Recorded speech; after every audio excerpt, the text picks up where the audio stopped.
Oh well, hey everyone, welcome back to my channel. Na kama mimi wewe ni mgeni, karibu sana. Please subscribe to my channel if you're new. The subscriber, thanks for checking in again. Well, it has been a minute. I did post something over here, or nilishare something with you guys.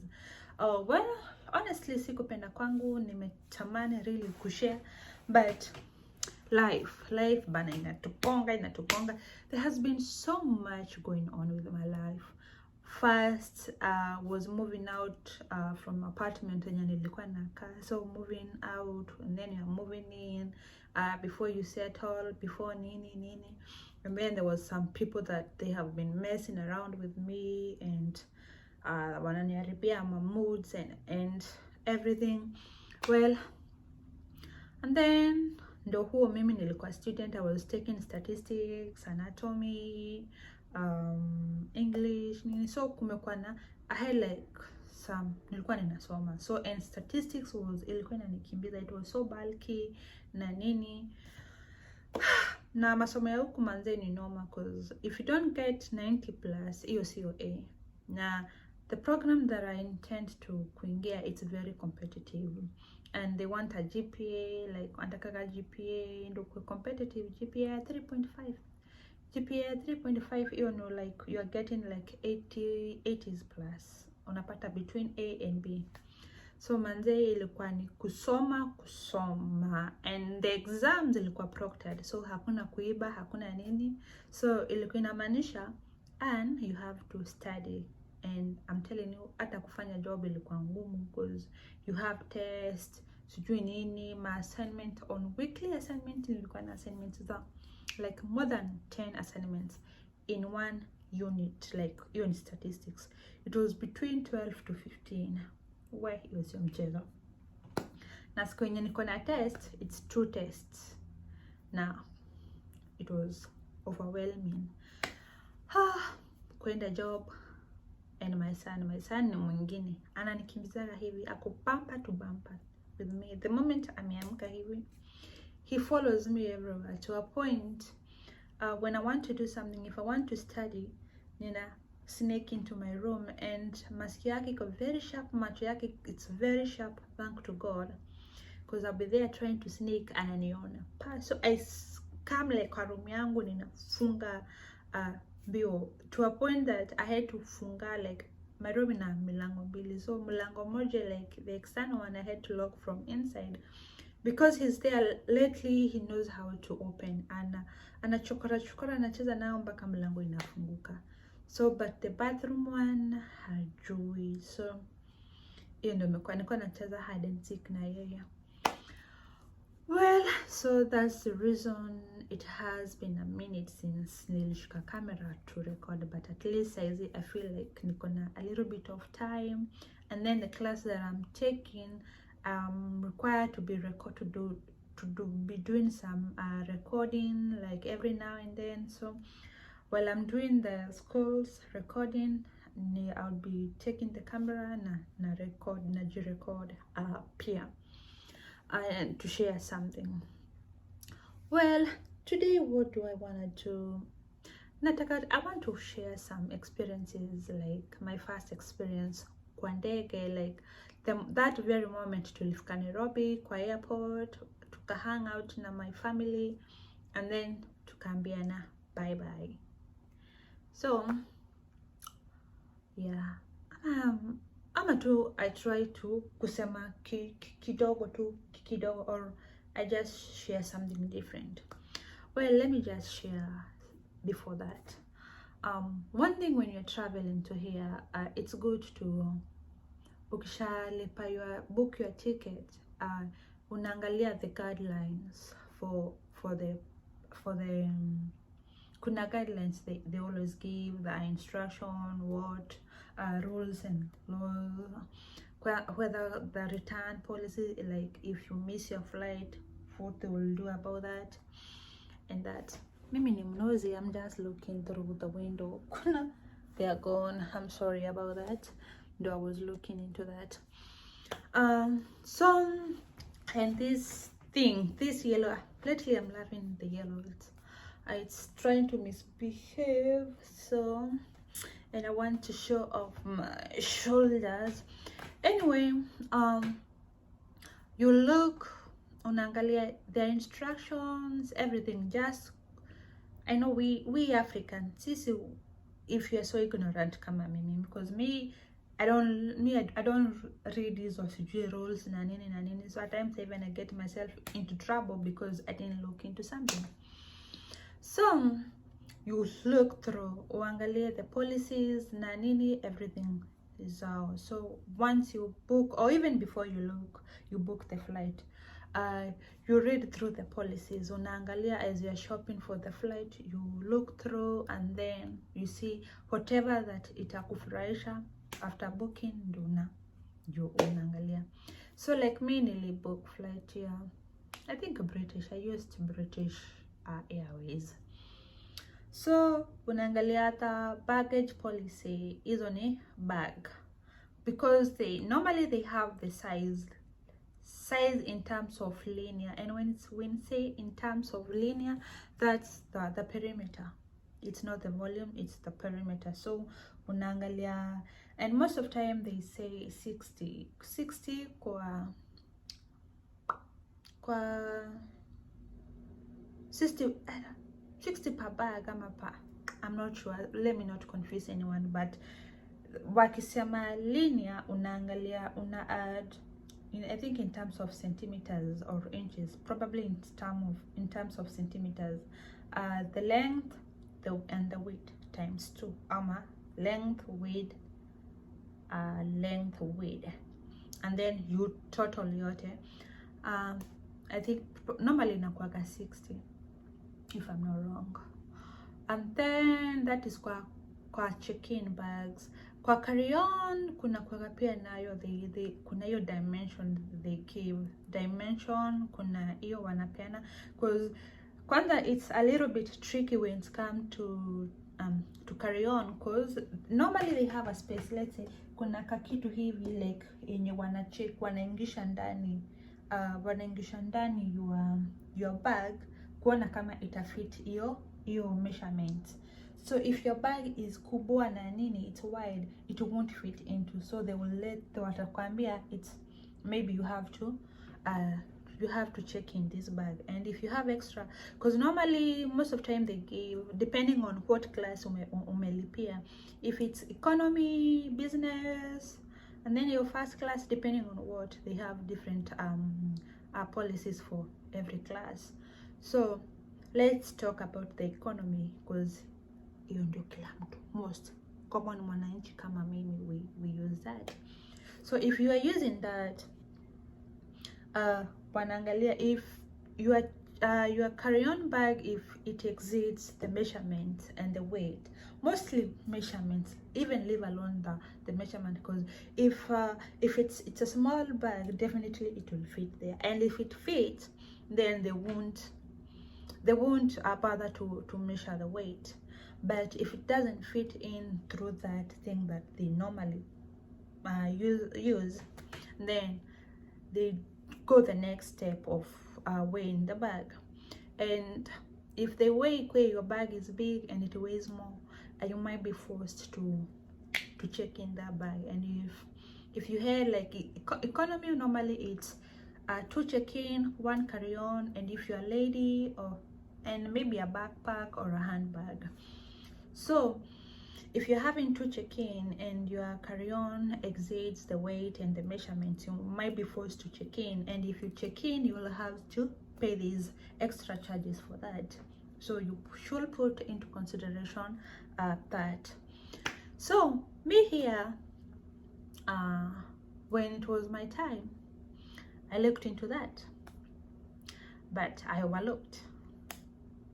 Being me, I overlooked. And so I was packing. It's advisable you look for something to weigh your bags that way, because you don't want to pack your things, and when you go over there, you maybe you don't have money to pay for the extra weight, or you're forced to leave some stuff, to throw some. And when it comes to, if you're leaving some stuff, it's like probably you are throwing them away, or you are leaving them for anyone who want to help themselves with your things. They help themselves, so you have to look into that. So and another thing you have to look into, if you're traveling outside Kenya, outside and going abroad, it's good that your money, you change your money into currency of which the country you're going to. Like for instance, me, I was coming at US, so I had to change the currency into dollars, because when you come here with your shilingi, your Kenyan shillings, utajiongelesha, especially when it comes to airport, because when you're in Kenya, the airport there, if you want something, you can buy using the Kenyan shillings because uko Kenya. But if you have the layovers in different countries, your Kenyan shillings won't help you. So it's good, it's advisable you change your money. After all, your shilingi yako itakusaidia, so do that. So I did that in advance. Now don't wait the last minute and you change your currency ukiwa kwa airport, because it's expensive. Utakuta there is a difference of maybe some shillings. It's quite expensive. Me I did at Barclays Bank. I'm not sure, but I did it. I live in Nakuru, home back in Kenya. So I did it, I think somewhere in there's a certain bank near, not America, I think, yeah, near America. Kuna hiyo kona hapo, there was somewhere I went, there's a bank, nilienda tu hapo nikafanya exchange. And then the rest, when I was in Nairobi, when I was going for my interview and everything, nilienda Eastleigh when I was doing my shopping, and I changed some currency. Eastleigh ni kuzuri, you are dealing with warriors, so unapata, I saved like 2,000 to 3,000 when I did that. So that's another advice, you change your currency in advance. And then when you're packing, again, as I said, look for the policies. They normally advise on kwa carry on, kuna limitation. There's a policy about the fleets. Kuna vitu you can't carry on, or you can't put them on your carry on. So kama ni lotion, it has to be like kuna minimum amount or quantity yenye uko supposed kukuwa nayo.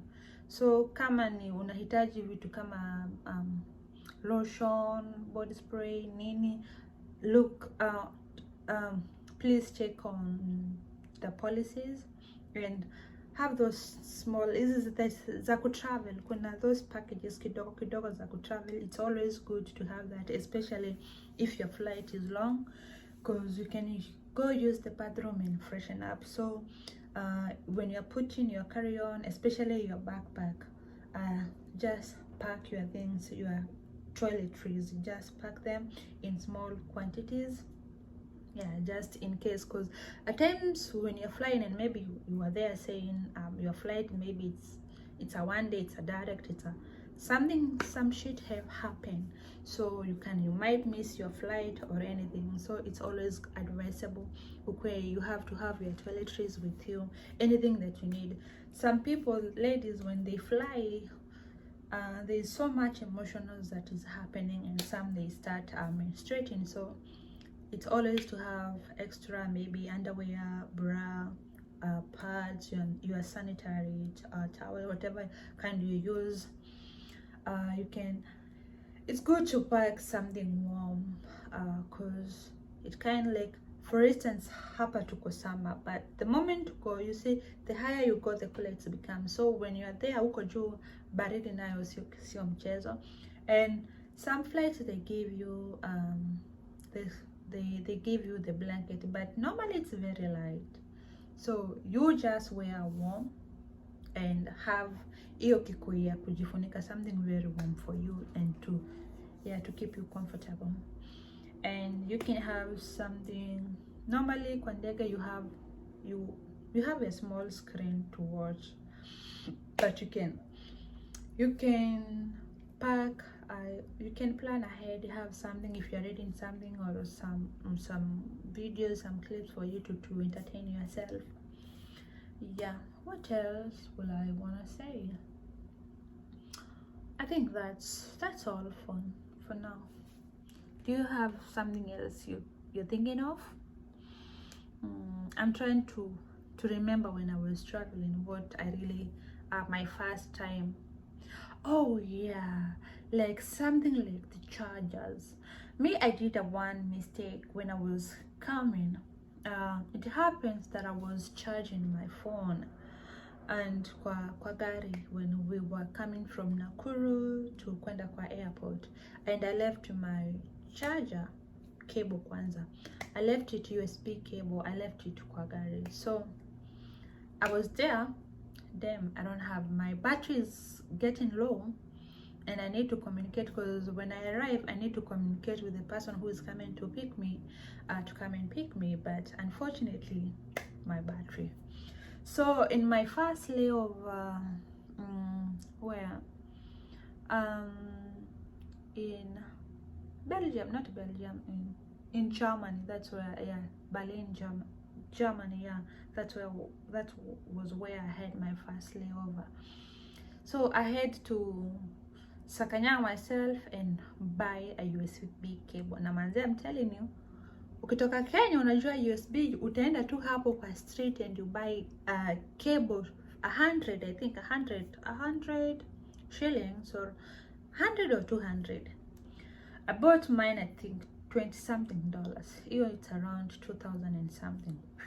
Nakwambia iliniuma we. And now you are in Berlin, and I don't even have sina currency ya kwao, so I had to use the dollar, so extra charges. But the good thing that dollar is, it's like inatumika mahali everywhere. So yeah, I did that. So it's good, like you pack your chargers and everything. And another thing, once ukishajua like kwa ndege there's a Wi-Fi, so after mumefika hewani you just switch on to Wi-Fi. They give you the password, or maybe it's written somewhere, and you connect, and now you can unaweza ongea na watu. Then even around airport, kwa airport they have their Wi-Fi. So me, when I was arriving, after I charged my phone, because once ushafika huku, your phone network ya phone yako kuisha because now umechange location, so you can only rely on Wi-Fi. And another thing I think I can advise, when you're traveling, and especially when you're coming here, you're coming to live here, don't even bother trying to buy the phone. Don't buy. You just, instead of buying another phone, like tunataka kubuy simu nzuri, unless you are buying something that it's compatible with the network, yeah? Because me, the moment I came here, my phone it wasn't compatible with network, so I had to buy another phone. So don't even try to buy this. There's no need. You just come, you can use the Wi-Fi, then once you arrived here and you are there in the process of settling, you just go to the service providers and you get your phone there. Yeah, that's what I did. What else? Do I have something else to remember? I can share. I don't think I have, but if you have any, probably you can post, you can just comment, you can share and share your experience. Other than that, bye bye. We'll see you in the next episode. Thank you.